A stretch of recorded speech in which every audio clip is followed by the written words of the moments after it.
Nomed, please be seated.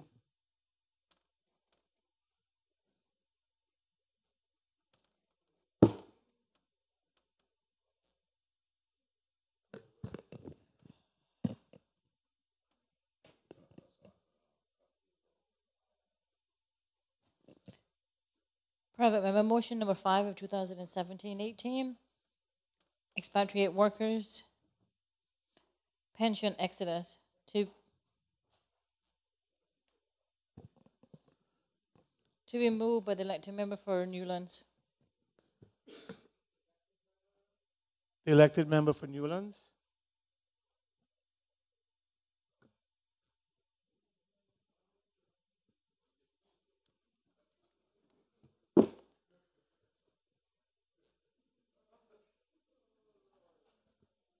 Thank you, Mr. Speaker.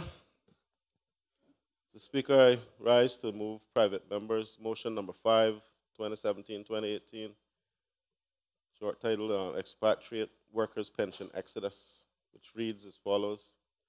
Whereas recent legislative changes in the Cayman Islands will soon put a stop to expatriate workers leaving the country and withdrawing their accumulated pensions from their pension plan prior to retirement, and whereas the concern has been raised that many businesses would lose a significant number of expatriate workers who have opted to leave the country prior to the cutoff date of December 31st, 2017, allowing them to withdraw their accumulated pension from their pension plan, and whereas an exodus of expatriate workers will have economic consequences for many local businesses, including businesses in the tourism sector, who will be in the middle of their busy season, and whereas the number of unemployed, unskilled, and underemployed Caymanians continues to be a concern for these islands, and whereas many unemployed and currently unskilled or semi-skilled Caymanians could potentially be employed in these positions vacated by expatriate workers if they're given the opportunity, training, and necessary support,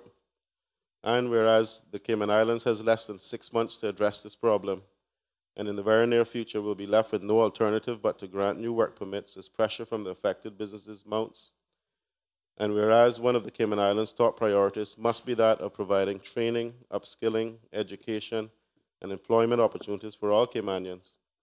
Be it now therefore resolved that the government considers immediately putting the following plan in place to address the concerns raised by the potential expatriate workers' exodus from the Cayman Islands. 1, require all affected businesses to provide the government with a detailed listing of those vacancies that will be created by the expatriate exodus. 2, require all affected businesses to immediately register those vacancies on the NWDA jobs database. 3, embark on a recruitment drive in partnership with the affected businesses, encouraging interested Caymanians to register and apply as job seekers. 4, identify those Caymanians who can be upskilled and trained either on the job or in the period leading up to the expatriate's departure date, and ensure that they receive the necessary training and support to be able to successfully perform in the positions. 5, ensure that the Immigration Department can access the vacancy and job seeker information to ensure that work permits are not being granted where there is a potential Caymanian applicant available. And be it further resolved that the government considers creating a special purpose multi-agency management team who will oversee the process and ensure adherence to the strict timelines and requirements. And be it further resolved that the government considers immediately putting in place policies and directives in the Immigration Department and by extension the Work Permit Board to ensure that no work permit is granted to fill a vacancy caused by the pension exodus, which has not been identified as such and registered with the NWDA.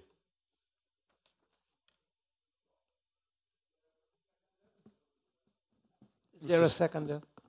Mr. Speaker, I beg to second the motion as just read. The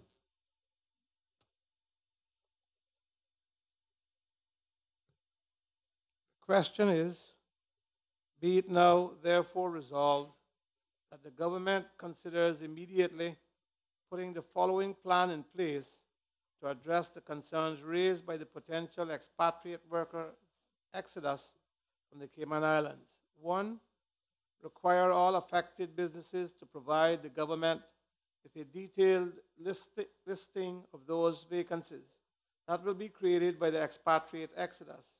2, require all affected businesses to immediately register these vacancies on the NWDA jobs database.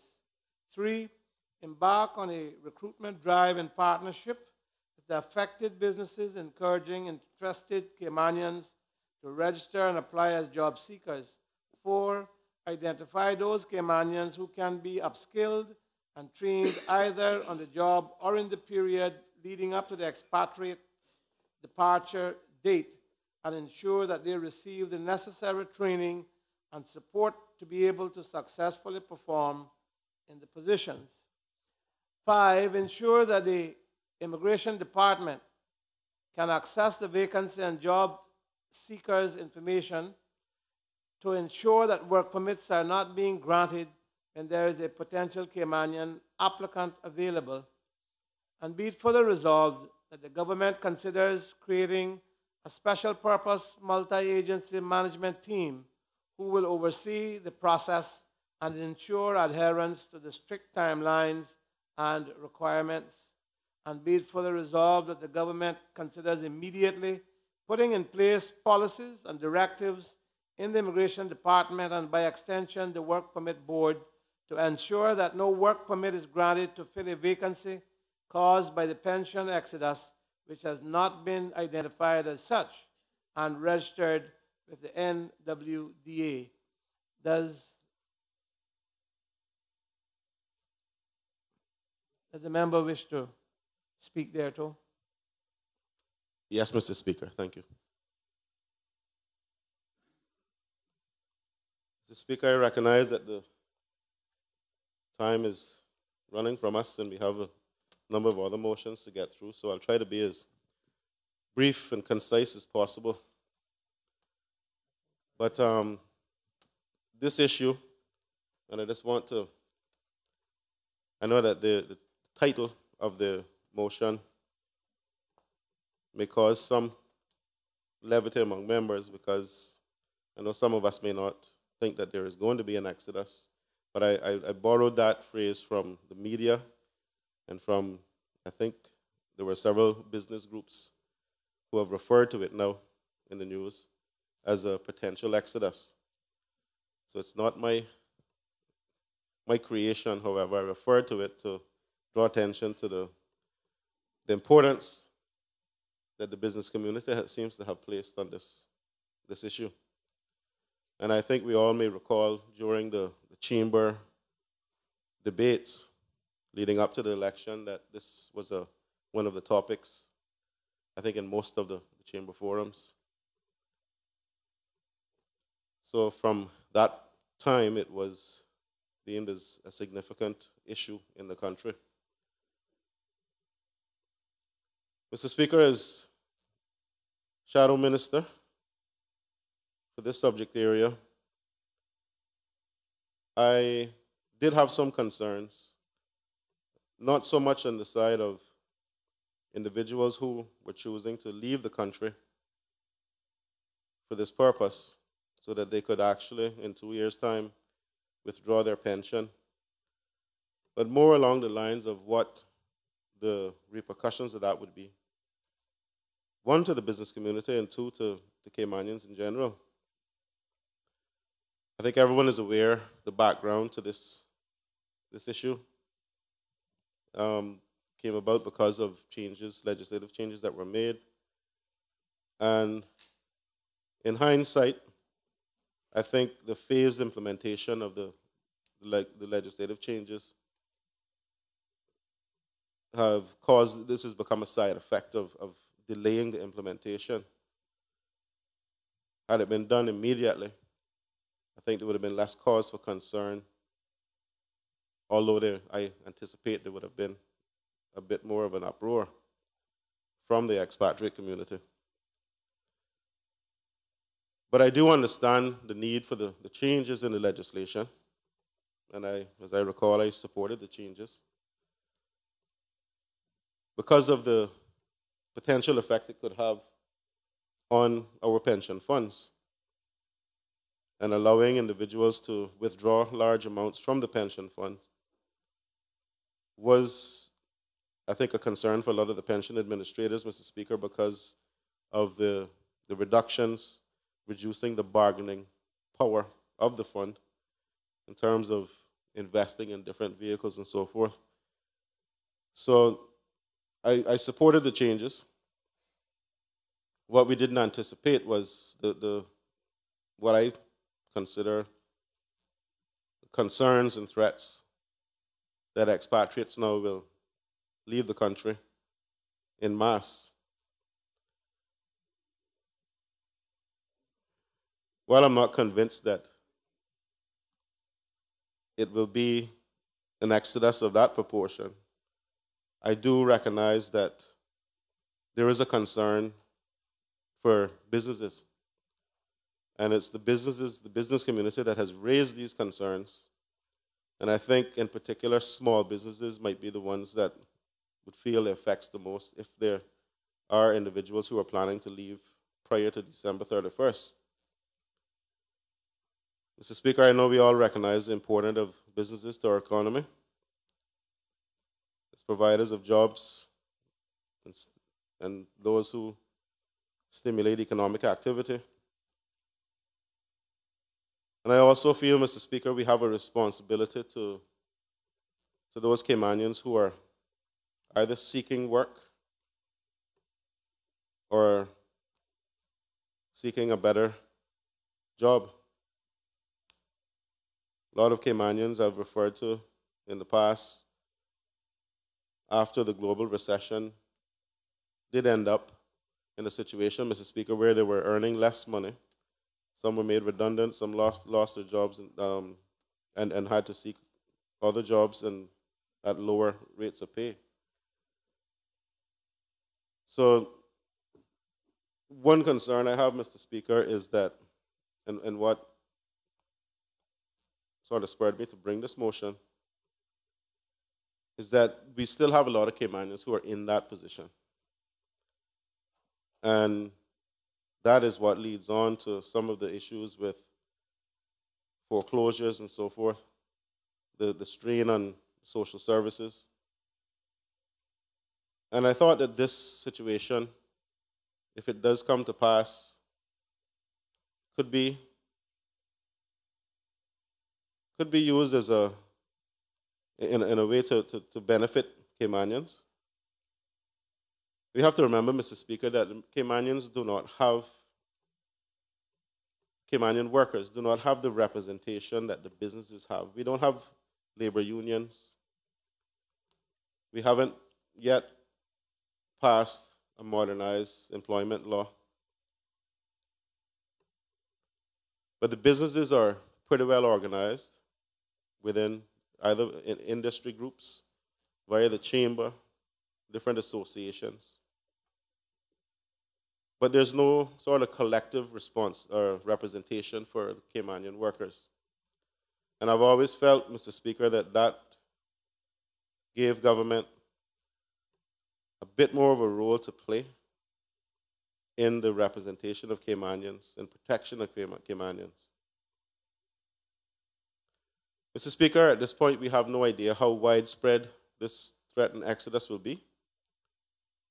I don't know if the government has collected any information, any data that would give some indication of just how many people are planning to leave this country before December 31st.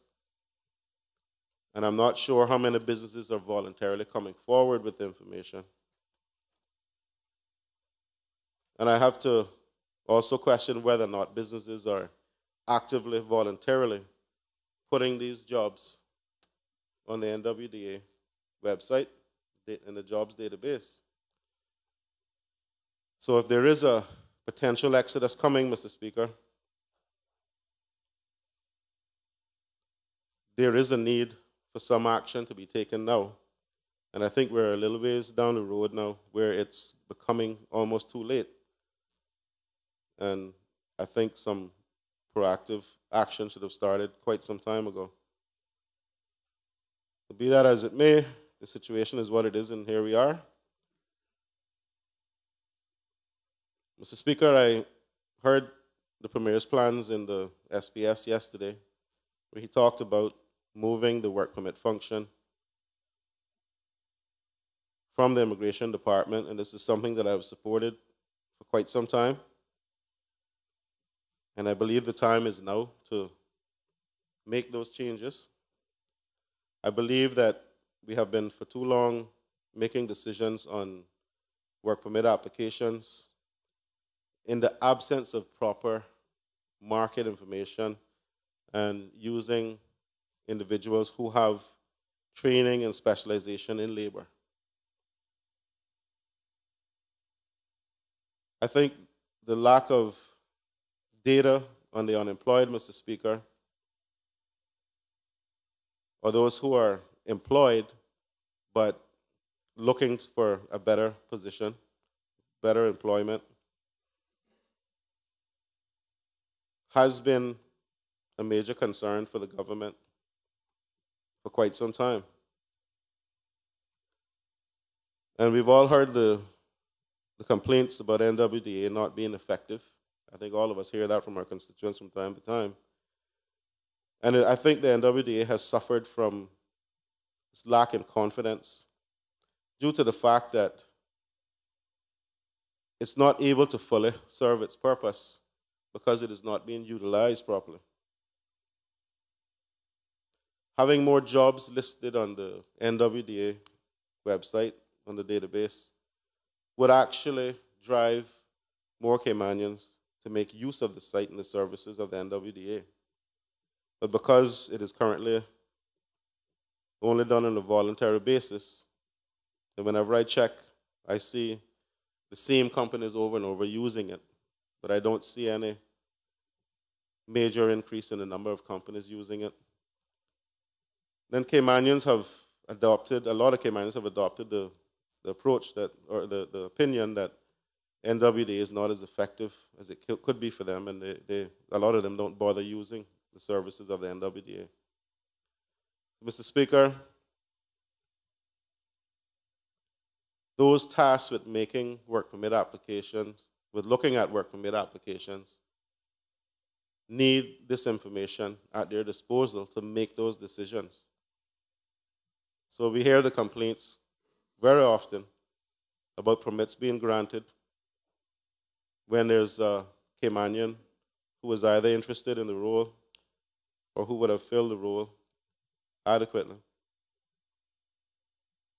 And a lot of this has to do with the conversion of the NWDA to a proper jobs clearinghouse.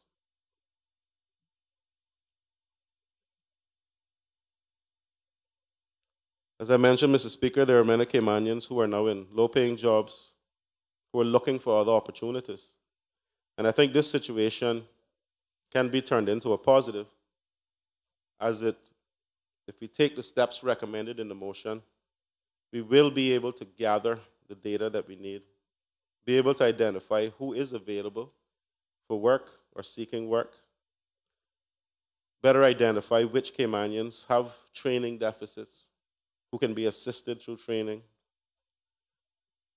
And we can be a bit more scientific in how we focus our education and training efforts for Caymanians.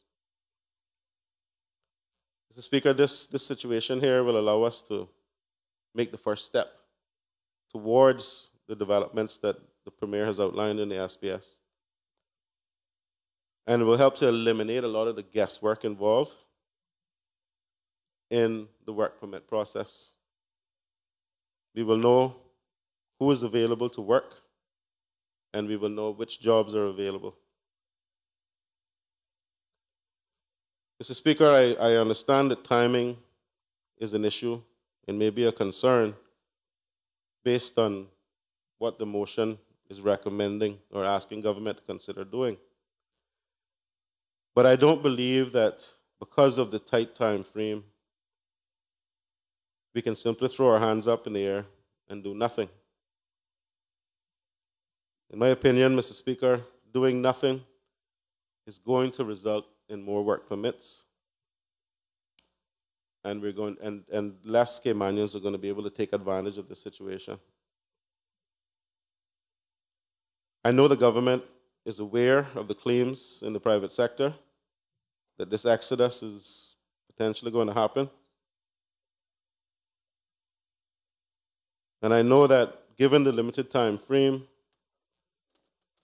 and also given the skills gaps with some unemployed Caymanians, we won't be able to help every single unemployed Caymanian. But I think that making the effort now, Mr. Speaker, will definitely allow us to assist as many as possible. And in my mind, that is much better than doing nothing.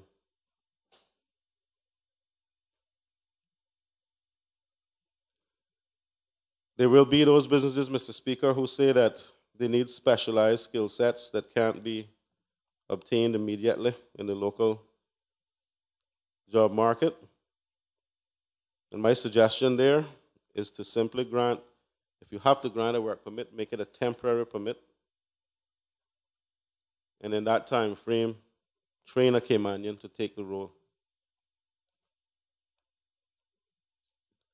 Mr. Speaker, I think that this threatened exodus is an opportunity for us to demonstrate to our people that we hear their concerns about employment. I won't spend too much time tonight, although I had planned to go into a lot of the concerns that remain in our labor market. But we all know that they exist. And we all know how frustrating it gets at times to keep hearing the same complaints over and over. But I think adopting the approach in this motion, Mr. Speaker, will demonstrate that the government is not just focused on revenues from work permits, but also focused on the development of Caymanians in the workforce and in our industries. This, Mr. Speaker, can be a small win for Caymanians, especially those who are either unemployed or who are capable of filling positions at higher salary levels that will take advantage of their existing skill sets. Mr. Speaker, we know what most of our people are up against when it comes to employment. We've seen and heard of the discrimination in the workforce. And it's not every business that will discriminate against Caymanians. But it's becoming that much of a concern that it was actually mentioned yesterday in yesterday's debate on the SPS about the unscrupulous nature of some of the job ads, the way these ads are manufactured to dissuade or discourage Caymanians from even applying for employment. I note, Mr. Speaker, that a lot of these companies use employment agencies. And again, a lot of the focus has to be on how these agencies are operating. A lot merely pay lip service to Caymanians who apply through them. They focus their advertising efforts overseas. And I don't believe some of them are seriously trying to help recruit Caymanians. And I think that's down, Mr. Speaker, to their business model, the model that they've adopted. They share in they get paid via a share in the cost of that labor via the employer. And in those types of scenarios, an expatriate is actually more profitable than a Caymanian to an employment agency. Matter of fact, I've heard complaints, Mr. Speaker, that a lot of these companies only accept applications that come via the agencies. And in those cases, I really have to be concerned that Caymanians are not getting the access to those opportunities that exist. Mr. Speaker, we've heard of many Caymanians who have been made redundant, lost their jobs, and had to settle for lower paying jobs and are now struggling. I think this motion will be a godsend for some of them if the government adopts the steps, the recommendations in the motion, and makes a concerted effort to assist those Caymanians in taking the positions as they're vacated. I know it all sounds like a lot of work, and in the absence of concrete data on how many individuals are planning to leave this country, to some it may seem like a futile exercise, and it may not be worth the effort. But for those Caymanians out there who are struggling right now and who are capable of taking these positions, I think it is our duty, Mr. Speaker, to ensure we do all we can to assist them. If that's through training, if that is through the Ready to Work program, whatever the government sees fit. But we have to take action now, and we can't just sit back and wait and hope for the best. Because, Mr. Speaker, my fear is that if we wait too long, the pressure from these businesses on the government will be directed towards asking for quick turnaround and work permits. And on the other hand, we have to balance it. We can't allow the businesses to suffer. They have to have the labor that they need to operate. So this can be a win-win situation for everyone. And while I don't think that the potential exodus could have been predicted by the government when the changes were made in the legislation, the situation is now knocking on the door, and I think it's time that we take it seriously, because we really don't want to go 6 months down the road, Mr. Speaker, and hear complaints that these jobs are being filled by individuals from elsewhere when they could have been filled by Caymanians. And we all know, I think, from experience, Mr. Speaker, that there's a high probability that that will happen. I know that the government may have some concerns, Mr. Speaker, about the creation of a multi-agency management team. And what I'm proposing here is not a heavy,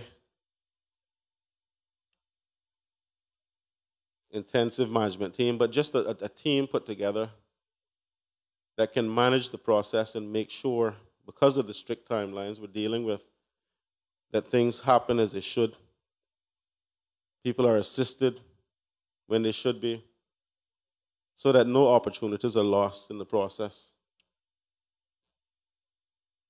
And again, Mr. Speaker, the motion is asking for the government to consider making the necessary directives to the Immigration Department and Work Permit Board to ensure that before these vacancies are filled with a work permit, that the proper checks are made to ensure that Caymanians who have made themselves available and who have put themselves forward are considered prior to any work permit being granted.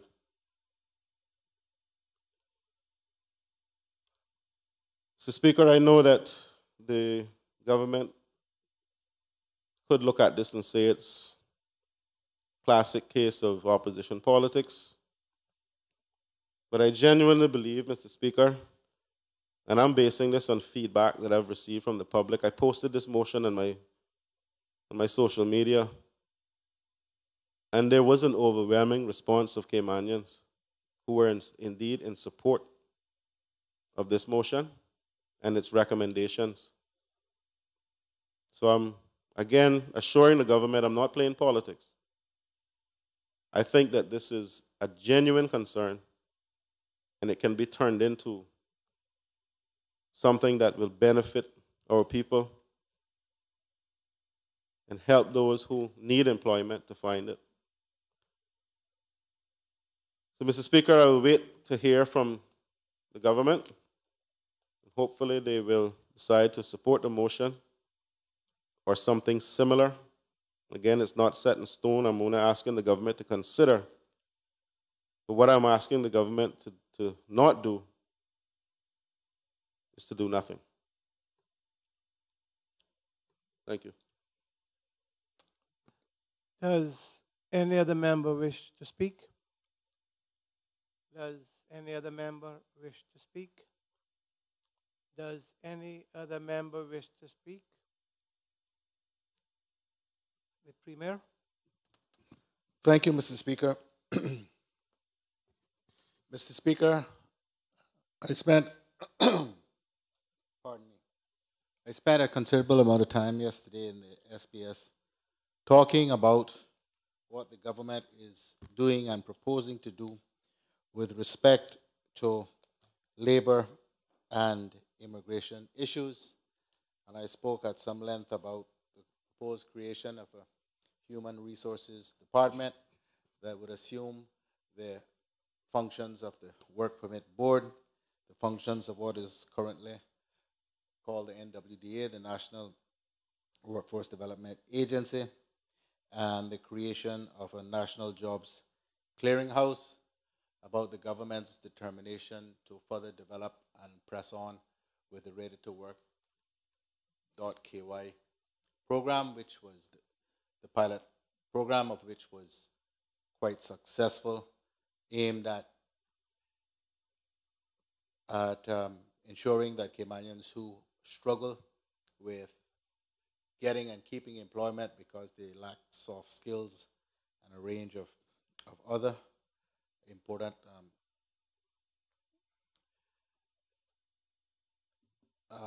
factors are able to improve their viability and able to get full-time and keep full-time employment. Those are the things, Mr. Speaker, that the government continues to do. Much of the things that are referred to in this motion, which has a very detailed plan proposed by the member from Newlands, are things that are already requirements with respect to the consideration of work permit applications by the board. There is no need for the government to issue policies and directives. The law is quite clear, the regulations are quite clear. When there is a job that is proposed, it needs to be advertised for the requisite period. Where there are Caymanians who are qualified and able to do the job, they are to be given preference in the job before one considers, first Caymanians, then residents, before one considers work permit or the possibility of granting a work permit. Those are the things that the government is working to ensure, because we all know that there are issues and concerns around enforcement, around the availability of data by which the board and the chief immigration officer can properly consider applications. So, and there are concerns around the whole advertising process. And one of the key things that we are seeking to achieve in this exercise is to make mandatory the requirement that all applications for jobs, all available jobs are in one place, on one portal that is generally accessible, and that jobs have to be advertised here prior to it being advertised overseas, and the terms and conditions are consistent and not one set for the application, the advertisements in Cayman and another for those that are posted overseas. So these are things that the government is pressing on with, trying to improve the overall job market, job situation, job availability for Caymanians in Cayman. The new Human Resources Department will be responsible for approval of work permits and management of the National Jobs Clearinghouse, a searchable database of all available jobs in the Cayman Islands. Job vacancies must be registered with the clearinghouse and listed online to allow Caymanians looking for employment to be aware of them and to register their interest in those jobs. This job posting will be a requirement prior to any work permit application being accepted or work permit granted. This will help to achieve full Caymanian employment, which, Mr. Speaker, is one of the undertakings of this government's platform. Most of us on this side run on the basis of achieving full Caymanian employment during this term. The new Human Resources Department will also be responsible for continuing the Ready to Work and other apprenticeship programs in partnership with the private sector to provide Caymanian workers with development of their skills as well as assisting them to gaining valuable work experience with local businesses. Mr. Speaker, the Minister of Immigration has already initiated a review of the Immigration Department. We did this in March before the general election, and now with recognition of this government's priority to create a Human Resources Department, the review has been expanded. We did this in June to include the NWDA and the Department of Labor and Pensions. To date, the review has progressed with wide public solicitation of input. This input has been received from the public, clients of the government agencies, Department of Immigration, NWDA, and the Department of Labor and Pensions, the staff of departments and key stakeholders such as the Small Business Association, Cayman Islands Tourism Association, and the Chamber of Commerce. This review is now in the organization design stage, and I expect it to be concluded in October. The organizational changes, along with investment in infrastructure and resources necessary to create the Human Resources Department, will take place by mid to early next year. And Mr. Speaker, I should say concurrently with this is the work which is ongoing to make a number of very needed amendments to the immigration law and regulations. Mr. Speaker, to address specifically this motion, which rather dramatically is entitled Expatriate Workers Pension Exodus, the government really has no basis on which to believe or to proceed that there is going to be any such exodus other than what we've seen in the media. And no data has been given to us about who is leaving or proposing to leave and from what industries or from what businesses. Mr. Speaker, the fact that anyone who leaves on the basis that they want their pension, the current pension portfolio, will have to wait 2 years before they can access it is, I believe, going to mitigate the number of people who actually take that step, because you then have to get a job somewhere else in the meantime while you await this windfall. Mr. Speaker, the motion speaks about government putting in place training programs and a whole range of things. I do not know how government could possibly gear up to do that, A, in the time that we have, and B, without knowing what it is that we're supposed to be training potential Caymanians to do.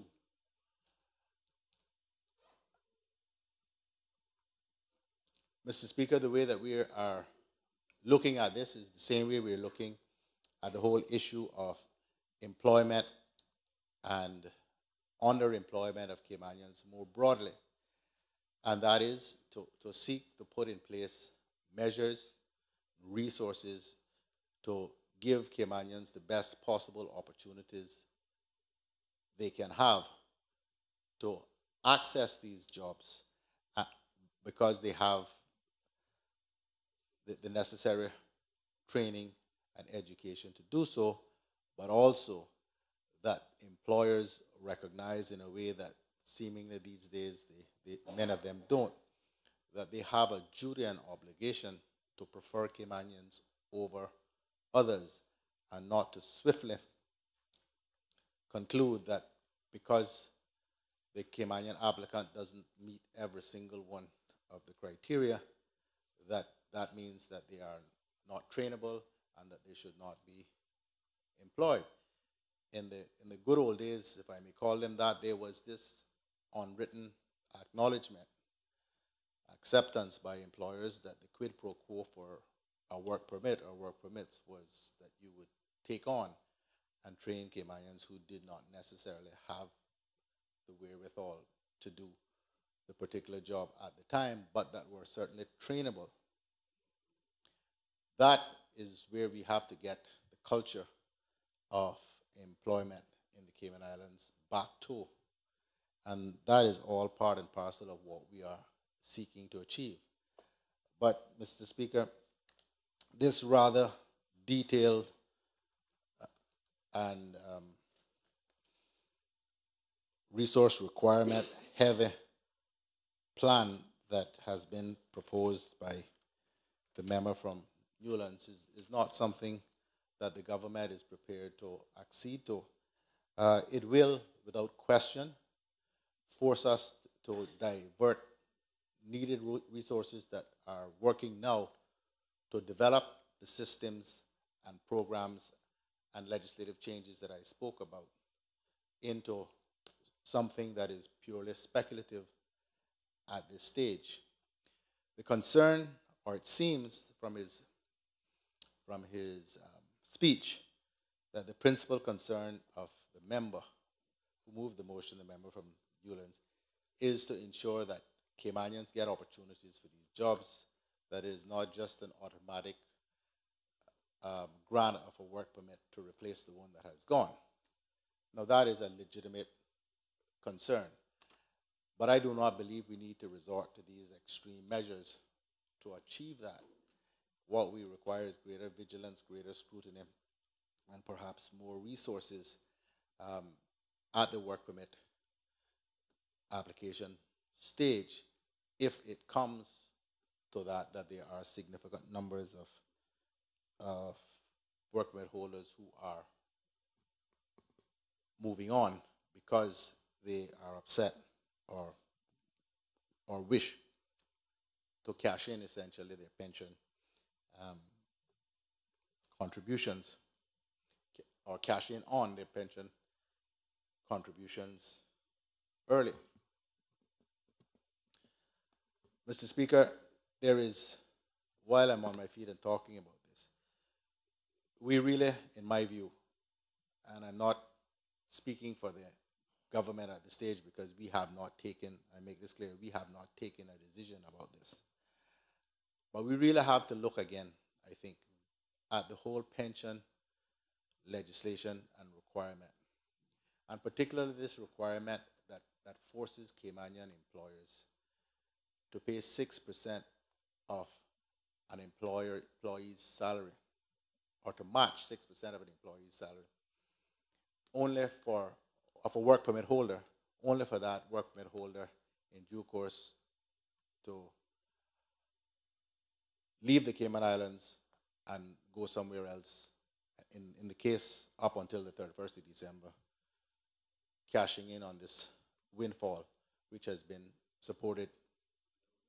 And to think again about whether we should insist, if people want to volunteer, that's okay, that we should insist that expats or work permit holders who do not want to make a pension contribution and employers who equally do not want to contribute to an work permit holder's pension, whether they should be forced to do so.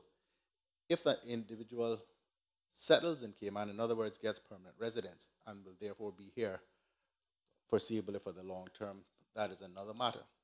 Because this is a huge additional cost to employers, but it is also a significant administrative cost and problem to the country generally. Here we are dealing with another issue in relation to it. So these are some of the things I think we need to be thinking about, and we certainly are thinking about them. On this side, we talk about the cost of living. We talk about how hard it is for small businesses. This is one factor that contributes to all of those things. So, Mr. Speaker, I do not think that I probably have not given the member from Newlands the answers that he wants. But I do hope that in the few minutes that I have spoken, that I would have conveyed to him the fact that the government is alive to these issues, not just specifically about this particular one, but the whole issue of employment, pensions, the concerns around small businesses and the cost of living and all of these things, and how interlinked all of these things are.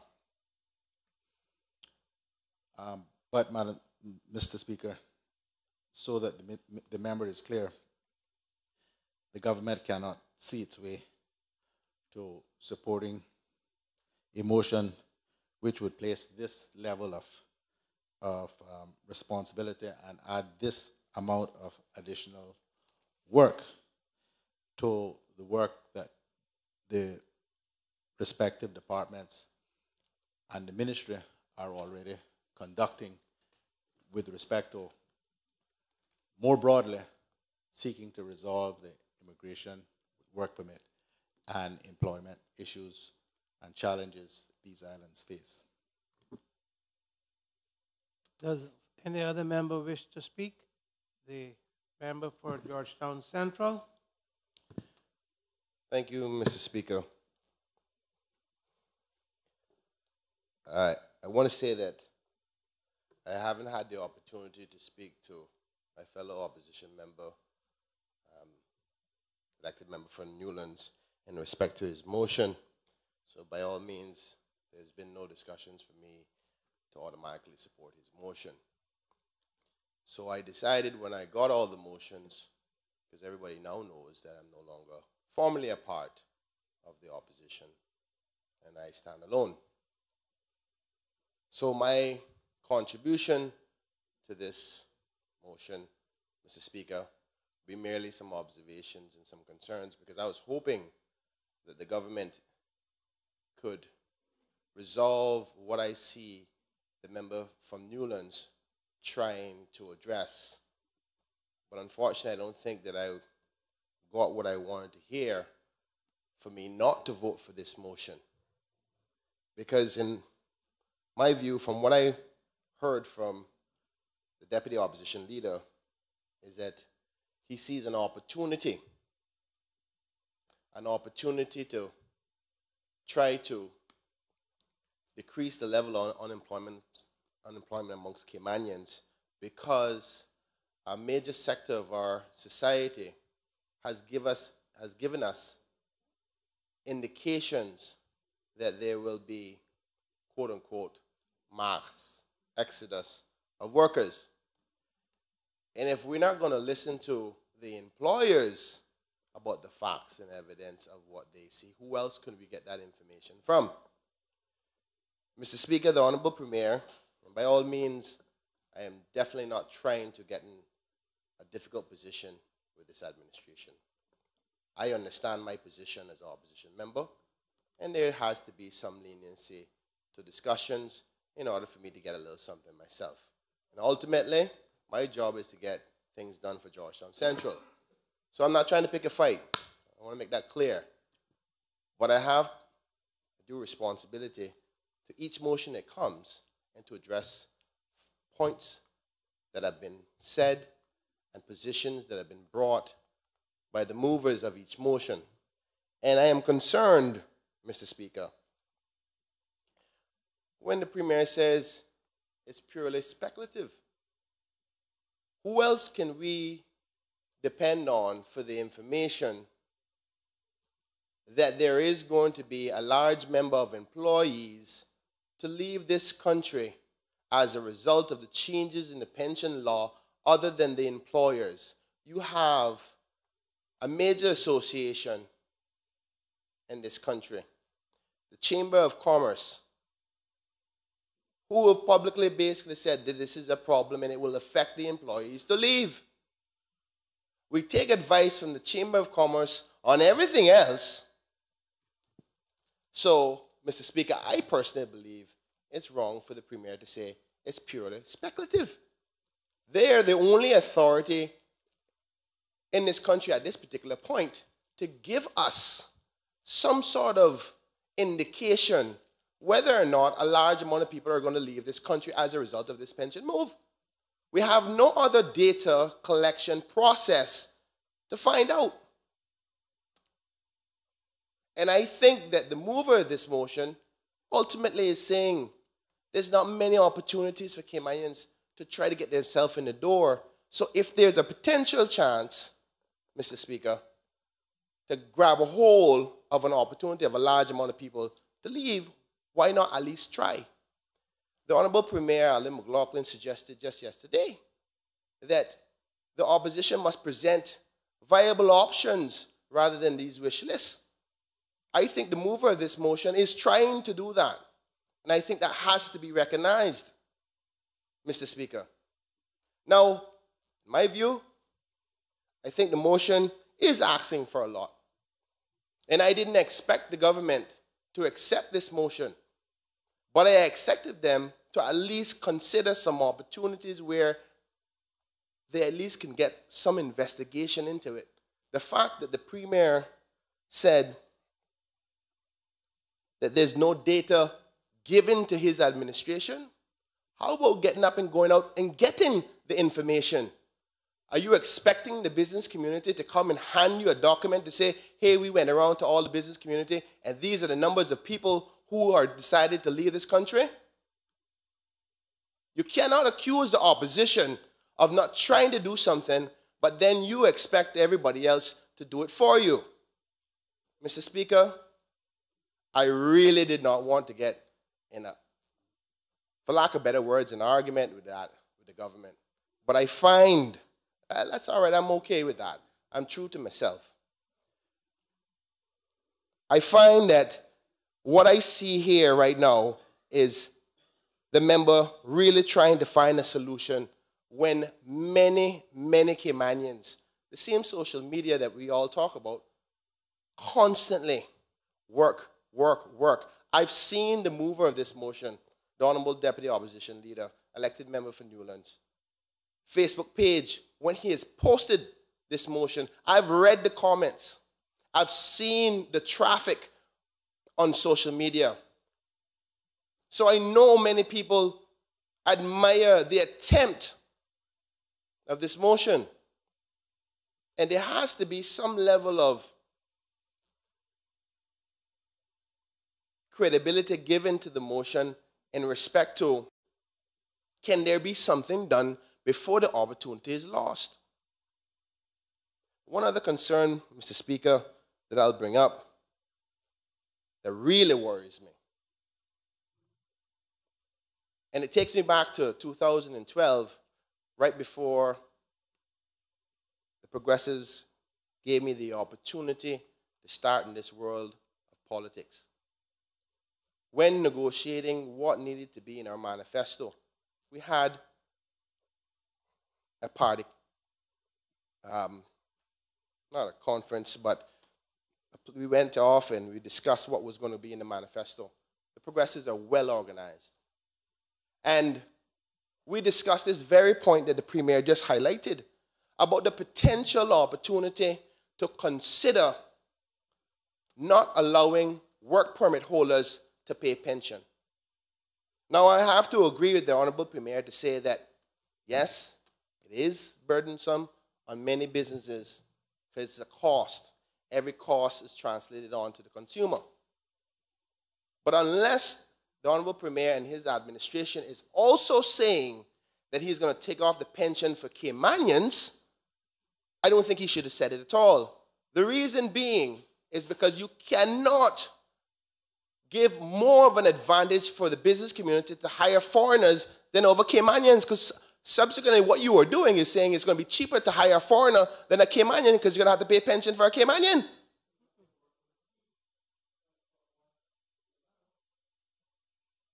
So, and I expressed that point back in 2012 that I would not support anything that makes it more cheaper for people to hire foreigners.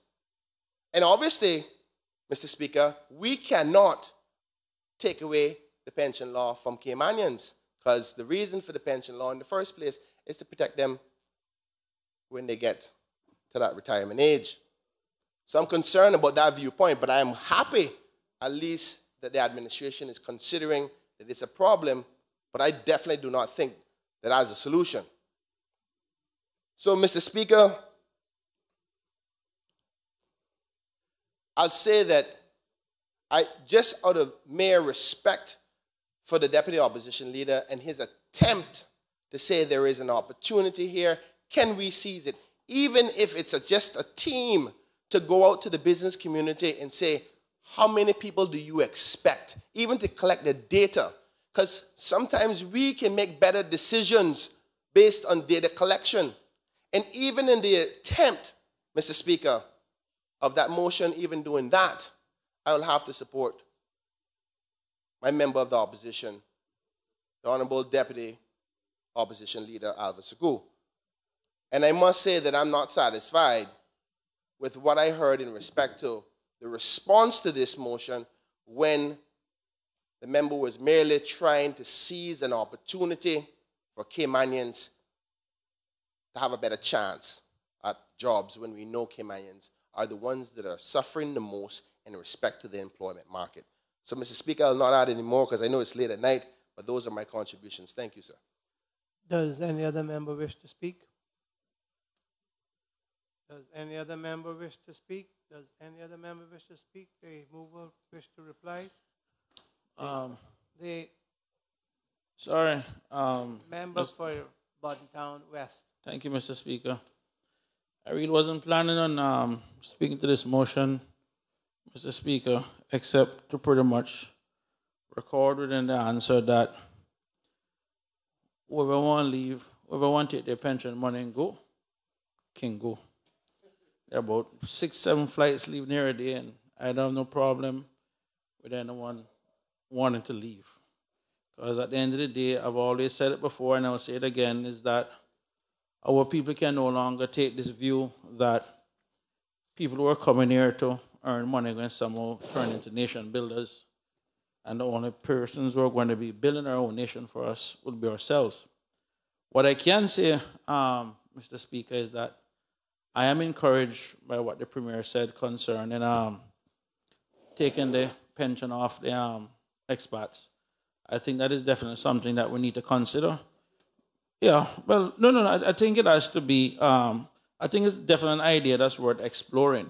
And I think that is something that we definitely should be looking at because, one, it drives up the cost of doing business. Two, I think we have now built up a sufficient pension fund. I think it's in excess of $1 billion.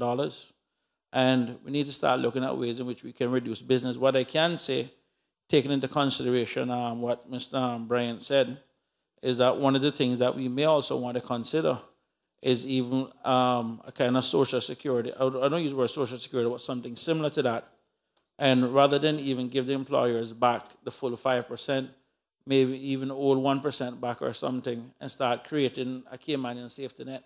Because one of the things, Mr. Speaker, that is missing from our economy is that safety net. And I think we need to start looking at something so when people have difficulties, loss of jobs or anything like that, it not just become like a social, not like a social welfare type thing, but at least a kind of safety net. So I think it's an idea that is definitely worth exploring, and I'll be keenly looking out and curious to see what the government will come back with. But it's something along that line I think I can support taking that off.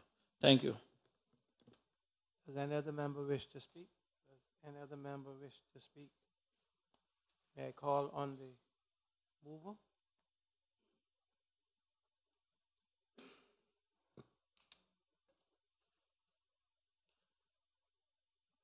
Thank you, Mr. Speaker, and I'd like to thank all members who have offered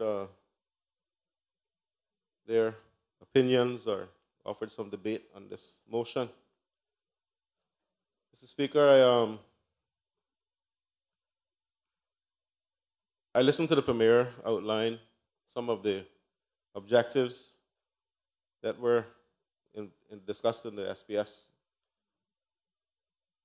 And maybe we're just not communicating well, because I think I acknowledged earlier that I support everything that was being put forward, to the extent that I feel proud, because quite recently I brought the motion in this Honorable House for all jobs to be registered, make it mandatory to register all employment vacancies with the NWDA. And I'm pleased to see that that is being done. And it's something that I had been pushing for and supporting for quite some time. What confuses me a bit, Mr. Speaker, is the Premier's response that I'm asking for a lot of work to be done,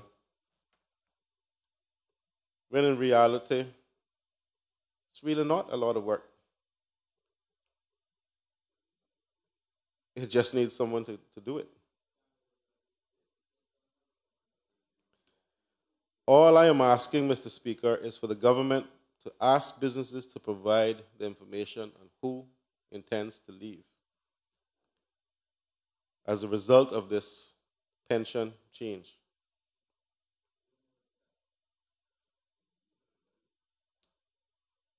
The businesses must have some idea, because they're the ones raising the alarm.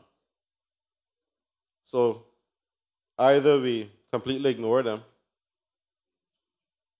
but the problem is going to be 2-3 months from now, when the pressure is put on this government, Mr. Speaker, to provide labor quickly to replace those that are leaving or have left. And that can only be done. It won't be the same process, because the business community will put pressure on the government for work permits. That is not how what you are seeing here is how this opposition would deal with this. So the opposition wouldn't respond by granting work permits either. However, we have to be cognizant of the needs of the businesses. Again, the motion is only asking that all of those affected businesses begin registering those vacancies in the NWDA jobs database. Mr. Speaker, that is entirely possible right now. There's no work involved. Just give them their credentials to log in, and it can be done. Companies are doing it now. So there's no work there. A recruitment drive would be fairly simple to orchestrate, because as those jobs start appearing on the NWDA database, you need to merely point Caymanian job seekers to the database. Go and register as a job seeker. And in terms of difficulty in providing training for Caymanians who are interested in these jobs, Mr. Speaker, the NWDA is already set up to perform that function. When a Caymanian registers there as a job seeker who requires assistance, they're evaluated. They're assessed for their skill level, and recommendations are made as to what training they could possibly need. Or that's, as during my time as NWDA chairman, that was my understanding of the operation of the NWDA. Now, if that's not happening, that's another issue entirely.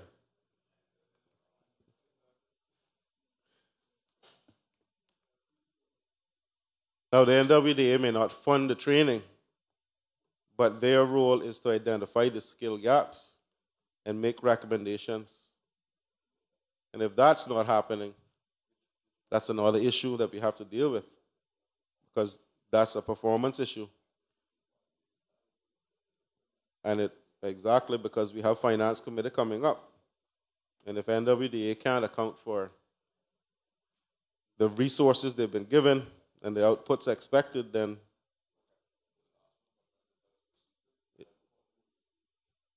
and that's the other concern, Mr. Speaker.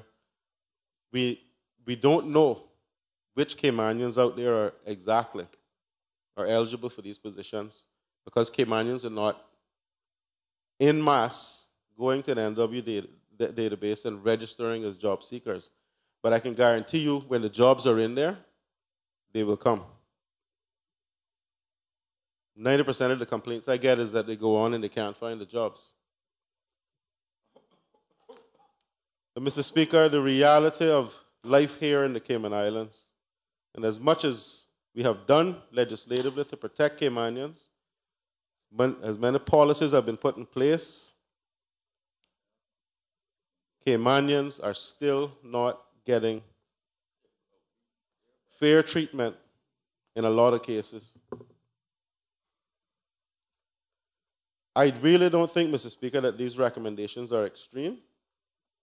Again, it don't require a lot of effort or resources. What I'm recommending is that existing technology, existing resources be utilized in the short term to try to extract as much benefit for Caymanians as possible. Mr. Speaker, the member from Georgetown Central did not exaggerate when he said there was a lot of activity on my social media when I posted this motion. There was a lot of support locally from Caymanians who want to see this done. The government's plans to revamp, create an HR department, move the work permit function, become more effective in vetting work permit applications, and ensuring that Caymanians get opportunities is only beginning. The window is too short for this particular issue to be addressed through those changes. So some focused effort has to be made, Mr. Speaker, to ensure that everything possible that can be done is being done.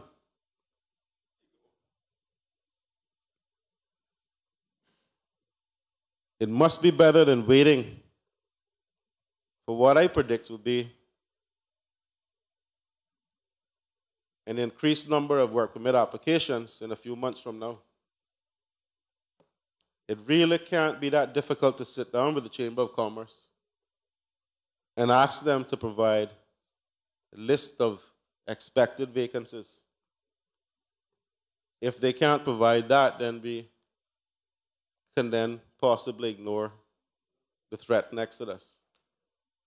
But what I'd hate to see, Mr. Speaker, is that we don't take this problem seriously. And a few months from now, it's too late for Caymanians to take advantage of the vacancies. We know that it takes 2 to 3 months to properly recruit for a mid-level position.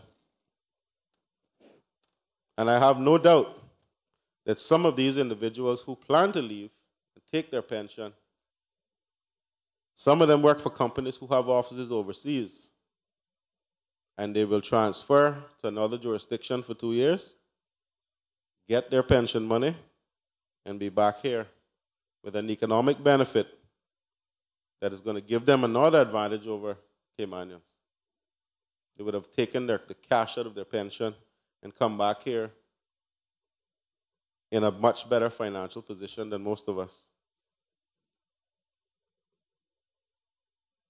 I also urge caution, Mr. Speaker, in considering making changes to the pension regime where you don't have to pay pension for expatriate labor.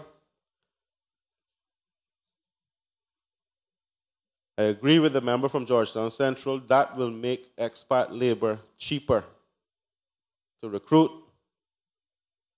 and employ, or it will reduce the cost, I should say, in comparison to hiring a Caymanian, because you will still be paying pension for your Caymanian employees. I would entertain, I think most of the members of the opposition would entertain a variation of that, where if you come here on a fixed term, non-renewable permit and agreed that you are here for that fixed term, non-renewable permit, then we don't have to pay pension. But other than that, I'd urge extreme caution, because Caymanians really don't need another hurdle placed in front of them when it comes to finding employment in this country. Mr. Speaker, the Premier talks about the lack of data, and I agree with him. There is a lack of data, and that's what concerns me the most. But my fear is that a few months from now, we'll get that data on a work permit application, and we'll still be in the same position where Caymanians have not benefited from these vacancies. So, Mr. Speaker, I'm a bit disappointed that the government is not going to at least consider what I have recommended here tonight. But I'm getting used to the rejection, and I'm starting to expect it, Mr. Speaker, because I understand why this member in particular cannot be seen to be supported by the government. I understand, but I'd urge the government to bear in mind that when you punish me, you're punishing the people in Newlands. And I will remind them of that in 4 years. Thank you, Mr. Speaker. The question is, be it now therefore resolved that the government considers immediately putting the following plan in place to address the concerns raised by the potential expatriate workers' exodus from the Cayman Islands. 1, require all affected businesses to provide the government with a detailed listing of those vacancies that will be created by the expatriate exodus. 2, require all affected businesses to immediately register these vacancies on the NWDA jobs database. 3, embark on a recruitment drive in partnership with the affected businesses, encouraging interested Caymanians to register and apply as job seekers. 4, identify those Caymanians who can be upskilled and trained either on the job or in the period leading up to the expatriate's departure date, and ensure that they receive the necessary training and support to be able to successfully perform in the positions. 5, ensure that the government department can access the vacancy and job seeker information to ensure that work permits are not being granted when there is a potential Caymanian applicant available. And be it further resolved that the government considers creating a special purpose multi-agency management team who will oversee the process and ensure adherence to the strict timelines and requirements. And be it further resolved that the government considers immediately putting in place policies and directives in the Immigration Department and by extension the Work Permit Board to ensure that no work permit is granted to fill a vacancy caused by the pension exodus, which has not been identified as such and registered with the NWDA.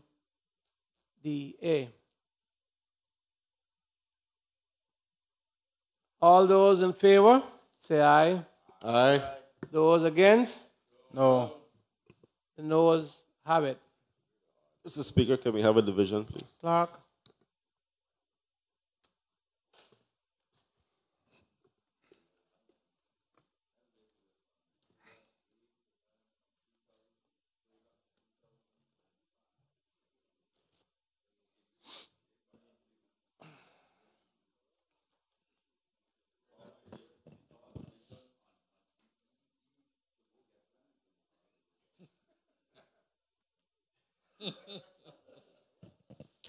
Honorable Alden McLaughlin. No. Honorable Moses Kirkernel. No. Honorable Juliana O'Connor Connolly. No. Honorable Dwayne Seymour. No. Honorable Roy McTaggart. No. Honorable Joseph Hugh. No. Honorable Tara Rivers. Honorable Barney Bush. Captain Eugene Ebanks. Miss Barbara Connolly. No. Miss Barbara Connolly. No. Mr. David White. Mr. Austin Harris. No. Honorable Ezra Miller. Mr. Alva Saku. Yes. Mr. Kenneth Bryan. Yes. Mr. Anthony Eden. Aye. Mr. Christopher Saunders. Yes. Mr. Arden McLean. Yes.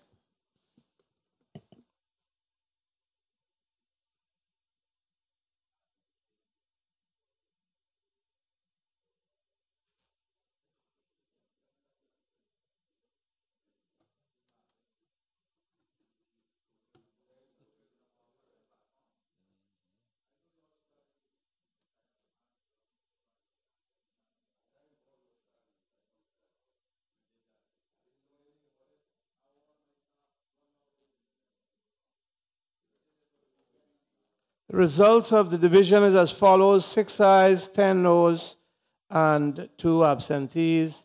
The motion number 6 is negatived.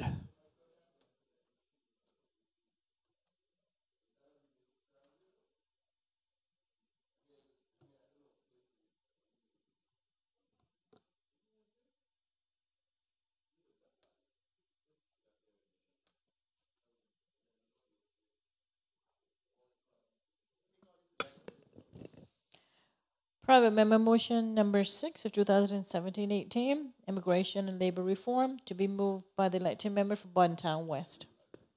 The elected member for Bordentown West. Thank you, Mr. Speaker. This motion number 6, private members motion number 6 of 2017-18, Immigration Labor Reform Select Committee. Whereas there is much concern about the lack of fair opportunities for Caymanians in the workplace, and whereas there is concern among Caymanians that there are too many work permits for jobs that Caymanians can do, and whereas the work permit fees charged in some positions do not reflect market conditions of supply and demand, and whereas we must plan and make available positions for future generations of Caymanians, be it therefore resolved that this Legislative Assembly considers establishing a select committee of 6 members, 4 from the government and 2 from the opposition, to review the current legislation, regulations, and policies with a view of ending cheap labor, identifying jobs that should be reserved for Caymanians, and protecting Caymanians from unfair employment practices before May 31, 2008. Moved by... Is there a seconder?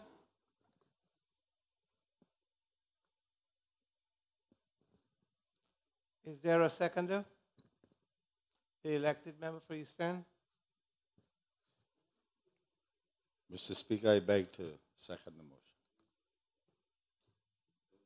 The question is, be therefore resolved that this Legislative Assembly considers establishing a select committee of 6 members, 4 from the government and 2 from the opposition, to review the current legislation, regulations, and policies with a view of ending cheap labor, identifying jobs that should be reserved for Caymanians, and protecting Caymanians from unfair employment practices before May 31st, 2018. Does the mover wish to speak to the motion? Yes, Mr. Speaker. Mr. Speaker, as I said yesterday, being a first-term elected politician, there are some things in this country we should not play politics with, but try as best as we can to find a solution for what's necessary. During the break, Mr. Speaker, I had the opportunity to speak with the Premier, and I understand from within the SPS and everything else is that the government does have a plan within their broad outcome in their strategic policy statement to start looking at some of these issues, and I understand that they have also employed a professional services firm to start looking at these things. One of the things, Mr. Speaker, that we don't want to be doing is duplicating efforts, and wherever we can work together, we work together to make sure we can get it done. So the Premier has assured me that he will be he is interested in supporting this, but not with the constraints of a formal select committee. And he is willing to reach across the aisle and work with opposition in this regard. And as such, I welcome the Premier's honorable intentions in that regard and look forward to working with the government in such. And I will therefore, Mr. Speaker, withdraw this motion at this time. Honorable members, Yes, sir. Thanks. Seek leave of the House. Thanks. honorable members, the question is that private members' motion number 6 be withdrawn under Standing Order 2414. The second, sorry, we should have had a second on that, yes. I'll second the motion. Seconded by the honorable member from Savannah. The question is that motion number 6 be withdrawn under Standing Order 2414. All in favor? Aye. Aye. Those against? The ayes have it. Mr. Speaker, Too late.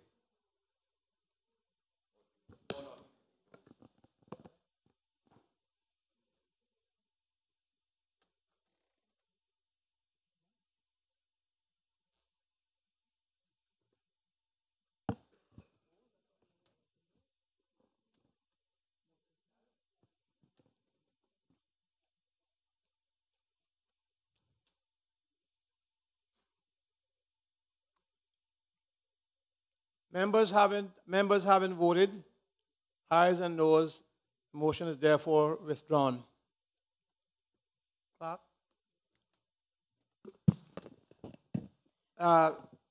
Recognize the elected member for Georgetown Central. Mr. Speaker, I do apologize for my lack of understanding of the standing orders at this particular point, being my second day in Parliament.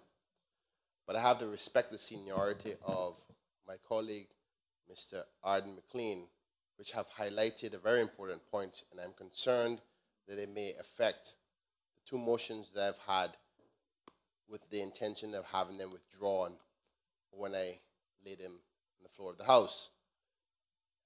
With his experience, he had advised me that the standing orders mandate that there be a seconder to withdraw. Unfortunately, we did not have a seconder when I've asked the House for leave of the motions. I am just, out of abundance of caution, asking if there's any concern or whether would it matter in any capacity. I'm sorry, but I took it that the member for Newlands had seconded your motions. The withdrawal motions I'm talking about.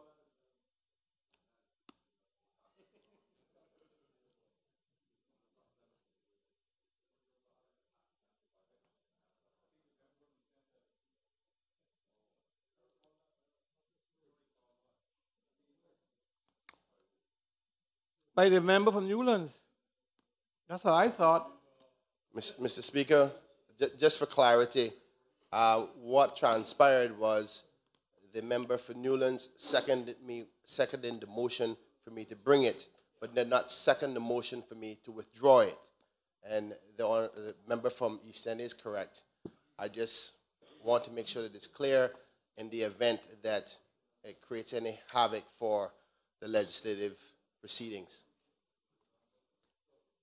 As honorable members take it that the motions have been duly seconded,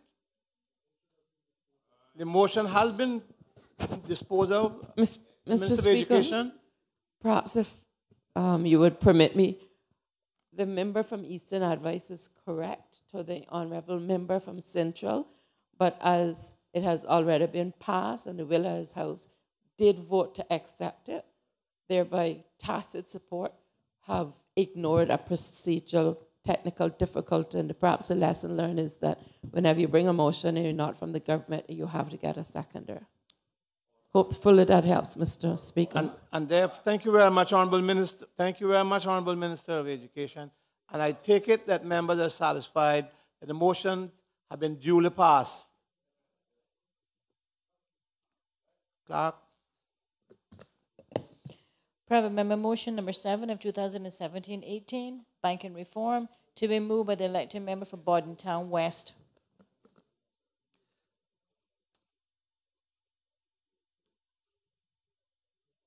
Elected member for Bordentown West. Thank you, Mr. Speaker. Private members motion number 7 of 2017-18, banking reform select committee.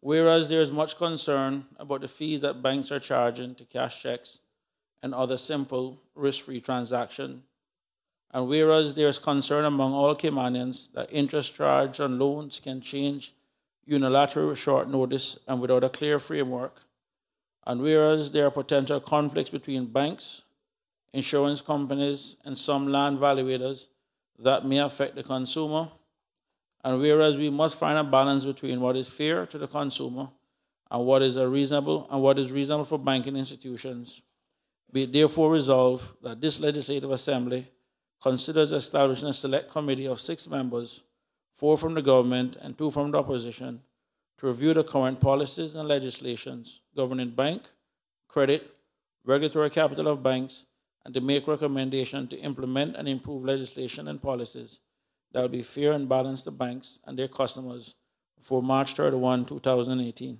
Moved by. Is there a seconder for this motion? Member for East End. Mr. Speaker, I beg to second motion 7, 2017, 2018. Does the mover wish to speak to the motion? Yes, Mr. Speaker. Thank you very much, Mr. Speaker. And I also want to thank the Honorable Minister for Financial Services. During the break, we were having a conversation concerning the motion and also with the Premier in attendance. And again, Mr. Speaker, similar to what I said a while ago, the government is aware that there are challenges with regards to potential reforms within the banking, both at an international level that would affect us locally. We discussed some of those actions that arise as a result of the 2008 financial crisis, and also some of the recommendations that will be coming down 10 years after the more difficult ones. And the government has agreed that they are willing to sit down, put a committee in place with the framework, and work with the opposition in terms of dealing with this issue. So with that, Mr. Speaker, I seek leave of this House to withdraw this motion at this time. Honorable members, the question is, and we should get that. We'll get a second at this point in time. Mr. Speaker, I beg to second the motion to withdraw this motion.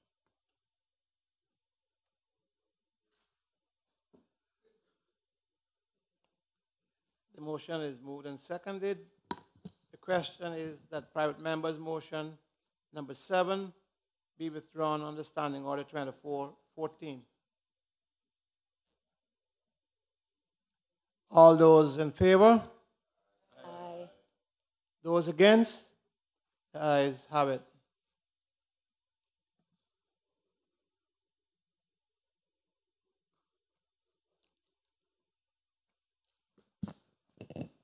Private member motion number 8 of 2017-18, amendment to the Registered Land Law 2004 revision, to be moved by the elected member for Bordentown West. Member for Bordentown West. Thank you, Mr. Speaker. Private members motion number 8 of 2017-2018, Amendment to Registered Land Law 2004 revision. Whereas there is much concern over the ease in which homes are repossessed by financial institutions, and whereas the values of homes are lost with little regards to equity as well as value to surrounding property, and whereas there is widespread concern by all Caymanians for the lack of lending protection and insufficient time afforded to protect their homes as a result of personal misfortunes and unfortunate events, be it therefore resolved that government considers amending Section 72(1) of the Registered Land Law 2004 revision, which now reads as follows.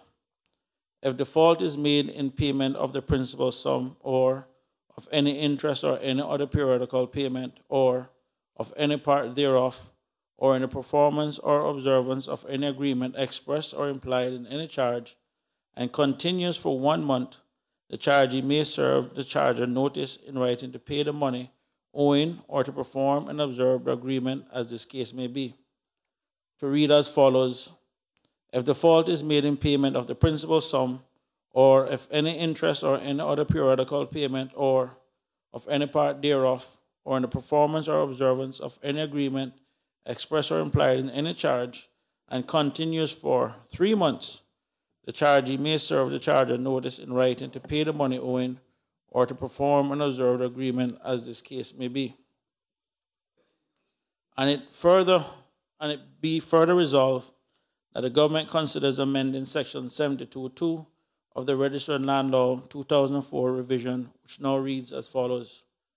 If the charger does not comply within 3 months of the date of service with a notice served on him under subsection 1, the chargee may appoint a receiver of the income of the charged property or sell the charged property, provided that a chargee who was appointed a receiver may not exercise the power of sale unless the charger fails to comply within 3 months of the date of service with a further notice served on him under subsection 1. Amended to read as follows, Mr. Speaker.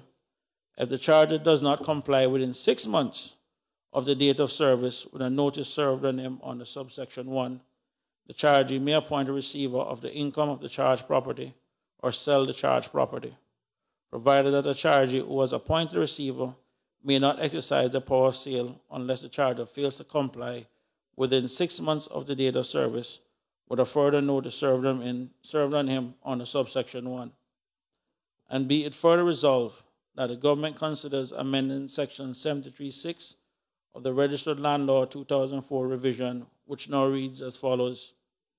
Subject to subsection 8, the receiver shall be entitled to retain out of any money received by him all costs, charges, and expenses incurred by him as receiver, and for his remuneration, a commission at such rate not exceeding 5% of the gross amount of all monies received as is specified in his appointment, if no rate is so specified, at the rate of 5% of that gross amount, or such other rate as the charger and the chargee and other charges, if any, agree or the court thinks fit to follow on application made by receiver for that purpose.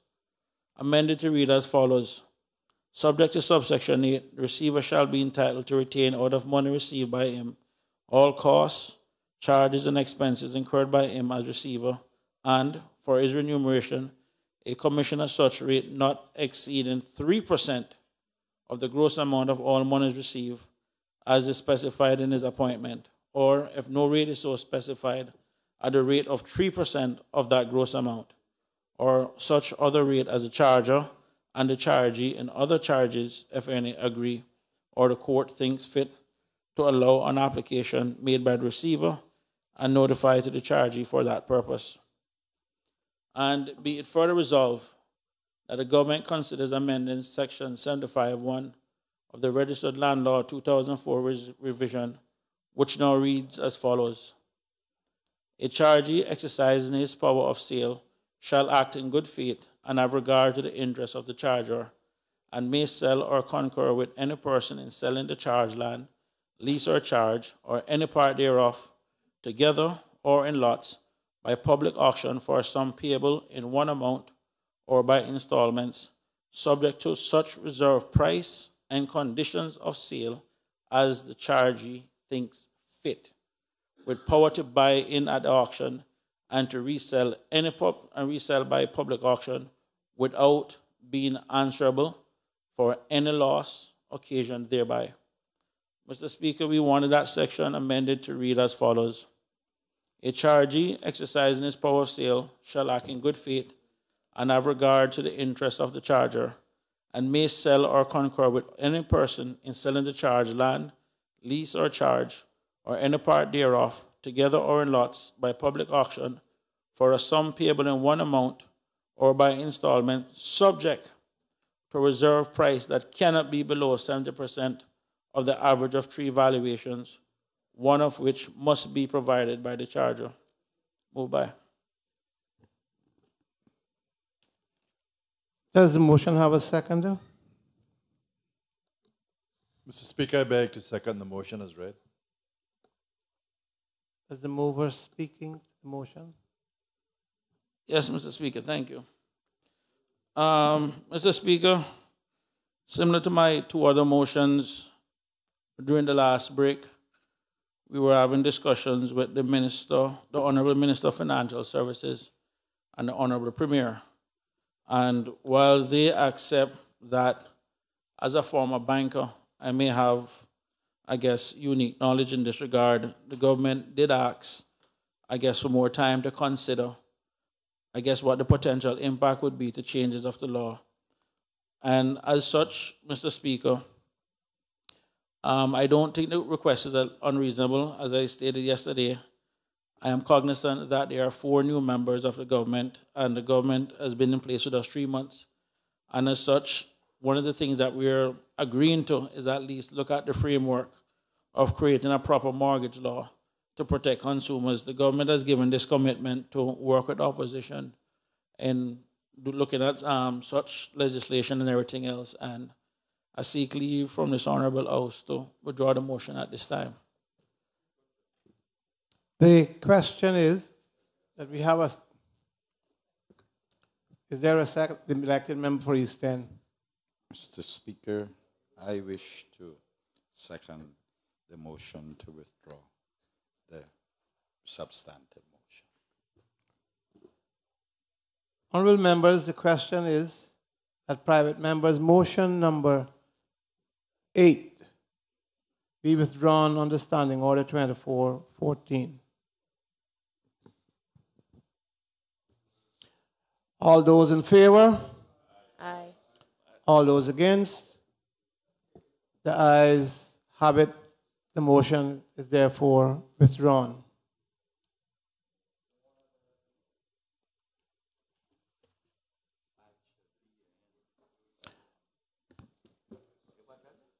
Honorable members, before we ask for the adjournment,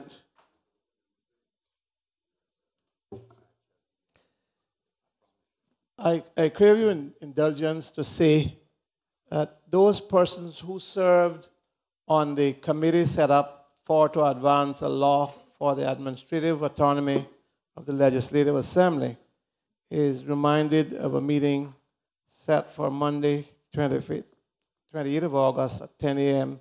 to review the draft consultative bill, and those members are asked to attend. No, those members who served on the committee set up to advance a law for the administrative autonomy of the Assembly is reminded of a meeting.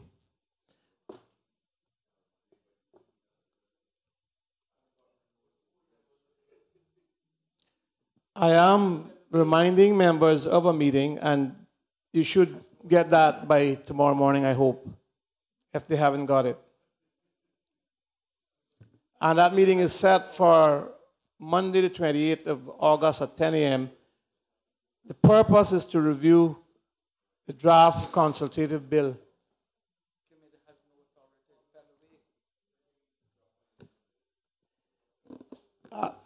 Just to let me explain, the bill fell away on the prorogation of the House, when the House was prorogued. The committee fell away. And we do have a draft bill. We are going to set up the new committee in the October meeting, God willing, And but there, I am asking those persons who served on the committee, on that committee that fell away, to come back to a meeting, to an ad hoc committee meeting set for Monday, 28th of August at 10 a.m. Is that particularly clear, what we're trying to do? Just to say, Mr. Speaker, that I already have a very important meeting for 10 o'clock. Is it possible to meet at 11? My meeting shouldn't be no more than half or 45 minutes. With the consent of members, we can set the meeting 11 a.m. on Monday. As I said, it will be an ad hoc committee because that committee fell away. And so we will set up a new committee when the House is called in October, God willing. Honorable Minister of Health. Mr. Premier, sorry, Mr. Speaker, it's late at night. I just want to make a plea to this honorable House, and it's been 3 months to date since we've been elected, and it's quite unfortunate that we're unable to get a picture. I've been wearing a special suit for some time now and trying to hold a smile for 2 days. So this could be organized. Appreciate it. Thank you. I'm glad we were ending in such levity. We had, I think the Cabinet Office had organized, and some members were not ready. I thought they was going to put it off until October, but if you're going to do so, tomorrow then? I'm not here. All right. Honorable Premier, will remind the Cabinet Secretary. Mr. I will say, Mr. Chairman, I don't think that I should do this, sir, because I tried for the last 2 times and it has not ended well. Honorable members, do we wait for the state opening? I know some members feel like that's a long time, but do we wait for the state opening? Give me a chance to lose some weight, Mr. Speaker. Mr. Speaker, Member for Georgetown Central. I just rise to recognize that the fact that one of our members is not on island at this moment. I'm not aware of when he's back, but I would hate for him to lose out on the opportunity. If, in fact, that we choose for it tomorrow, he's not on the opposition side, but he is my colleague, and I wouldn't want to miss him out. He does that.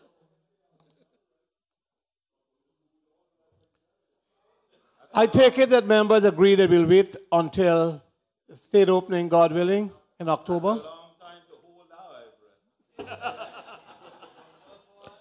Premier, the adjournment. John, give me a chance to take out this 10 pounds I put on. Thank you, Mr. Speaker. Mr. Speaker, just before I move the adjournment, just to advise members, there are a significant number of parliamentary answers to parliamentary questions that are on the order paper for tomorrow. So those will be dealt with. We have 3 supplementary appropriation bills to clean up supplementary appropriation that was made by Cabinet under Section 11.5 in previous years. And then Finance Committee will have to consider a Section 12 supplementary appropriation request as well with respect to the current budget. So that is the business for tomorrow, and we can expect, Mr.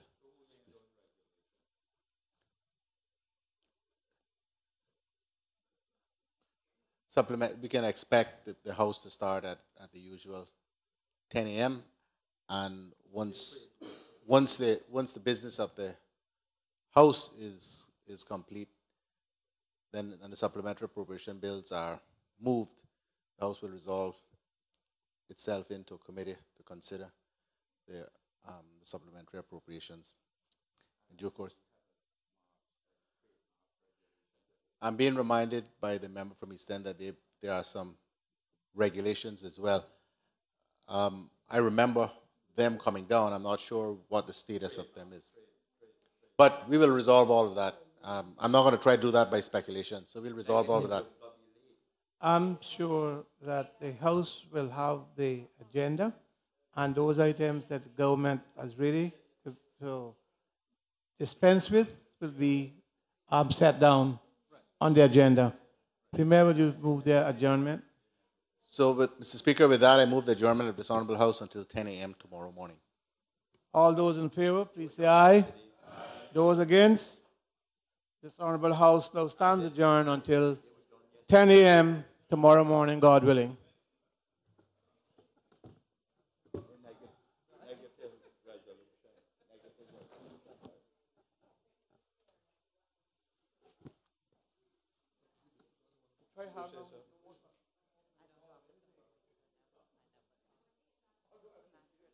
Yesterday, today, not one day.